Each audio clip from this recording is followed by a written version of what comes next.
What's up, everybody? Welcome back to Pens and Tea. My name is Carrie, and today we're going to be taking another look at a pen I constantly flip back and forth about, and that is the Sailor 1911 Large. I would consider this a standard size, just because like any pen I've ever used is this size. But apparently Sailor decides that this is considered large. Their standard size is much, much smaller. I will never use their standard size again. My camera is changing its angle on its own. And let me fix that. So yeah, it's much, much smaller. I did have it, like if you've ever used the Four Seasons, that's their slim model. And then they have the King of Pen, which I've only ever had the pleasure to use like for a second. I've never actually owned it because it's mucho dinero and I don't have that. So, why do I constantly flip back and forth about this pen? I need a new tripod because this is still falling down. We're just gonna have to roll with it at this point. The reason why I flip back and forth about this pretty much all the time is because of the design. I much prefer this pen. This angle sucks. I much prefer the flat end, so the Pro Gear, rather than the 1911 or like the Aurora Optima, where like they're chopped at the ends. I much prefer that style. And for a while, I was obsessed with white pens. I have since fallen out of that. So I'm not a super huge fan of the color anymore, or the 1911. I would have preferred the Pro Gear. And I do prefer in general, regardless of the pen, silver trim rather than gold trim. So if this had platinum trim or silver trim rather than gold, I think I would like it much better, even though it still is the 1911. That said, that is all aesthetics.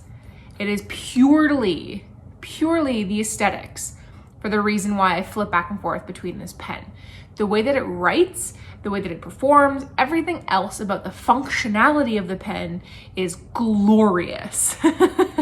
So, you know, for me, it's just because it is the way that it looks. I have a lot of amazing pens in my collection. I have a lot of amazing pens that write very amazing in my collection. So that's why now I have the luxury of being able to go off of aesthetic. But this pen is fabulous. So that's my like general opinion. My cat is spazzing if you hear something. This is a 21 karat gold nib, a hard medium. To be honest, and you can write in the comment section below, I'm not sure why Sailor writes hard or an H on their nib, because to be honest, this is not a hard nib. It's not like a platinum nib where like that's a stiff, or Parker where it's basically like a nail. You have a little bit of spring to this. It's not a flex nib, so maybe that's why they wrote hard, but I don't really know. So if you do, let me know in the comment section down below. And if you're curious about it, check the comment section down below and see if there is anything there. Cartridge converter pen, which I love, because then I can change out my inks as often as I want, because I go through the converter pretty quickly. This is a pretty wet nib, and it writes actually fairly broad, which you'll see in a minute. So I do go through ink pretty quickly here, so which to me is a benefit because, like I said, I change out my inks all the time. You cannot eyedrop or convert this pen, and it also, being a cartridge converter, is easy to clean. This pen cleans out pretty darn well, unless of course you have a super stubborn ink. Pen fits pretty nicely in my hand. It's pretty light, not much weight to it. There's not really much metal components to the pen, so it fits into my hand pretty nicely. If you do have large hands, this pen does post very nicely as well. Ever so slightly back weighted for me, but certainly not unusable. But if you have bigger hands, I think you'll want to post it. There's virtually no step up to the pen, and the threads are like just dynamite smooth.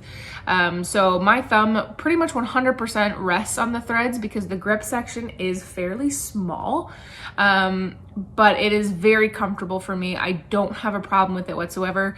And like to be honest, your thumb pretty much has a callus on it anyways there if you write a lot like I do, so I don't feel it. So it's very comfortable.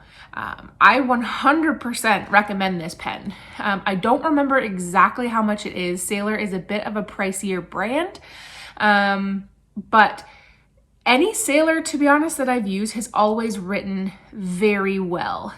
One wrote a little drier than I would have liked, but for the most part, they've been stunning. So I definitely recommend the pen. I definitely recommend the brand. But I just, yeah, make sure that you get a pen that you really like. I loved the design of this when I first got it. But as tastes change, I think I've had this pen now for like 3 or 4 years. As tastes change, so do your pens. So let me stop talking. Let's flip the camera around and I'm going to show you what a dream this pen is to write with.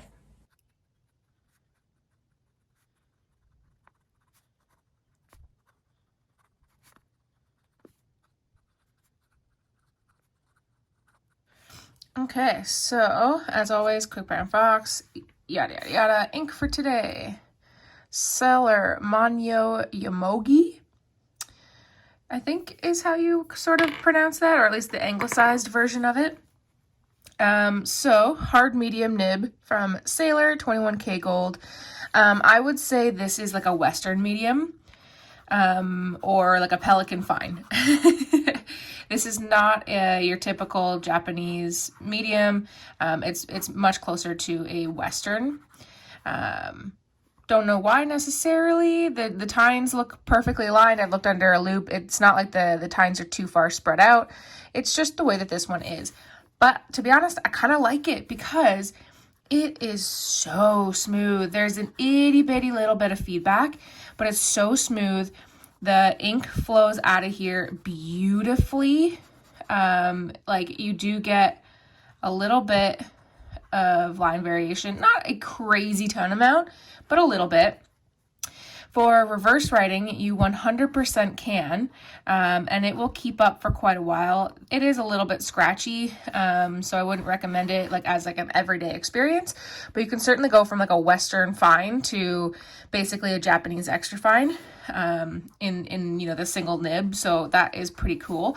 I've never had any problems whatsoever with hard start, skipping, anything. This has been a 100% solid nib, a solid performing pen. Like I said in the like second thoughts portion, I'm not a huge fan of the 1911 body anymore. I would prefer this to be a Pro Gear. So for that reason, I may or may not hang on to this. I'm not sure.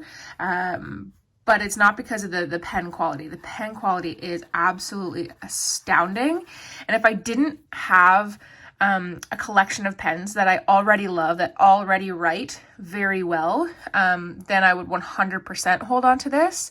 But all of my pens pretty much write well. So the fact that it's like an amazing performer just is one of the many. So with, you know, trying to pare down my collection, I think that's why I may or may not keep it, but it is absolutely a stunner. I would 100% recommend it, especially if you like the physical design. And yeah, 100%. No issues whatsoever. By the way, in real life, this ink is much more green than on camera. It's coming up much more blue. So just, yeah, heads up. But anyways, guys, thanks for watching. I appreciate it. Hit that like button if you liked it. Hit that subscribe button if you want to see more every Monday and Friday, and the occasional Q&A on Tuesdays and Thursdays. As always, everybody, I love you for watching. Thanks for hanging out with me, and I'll see you next time. Bye.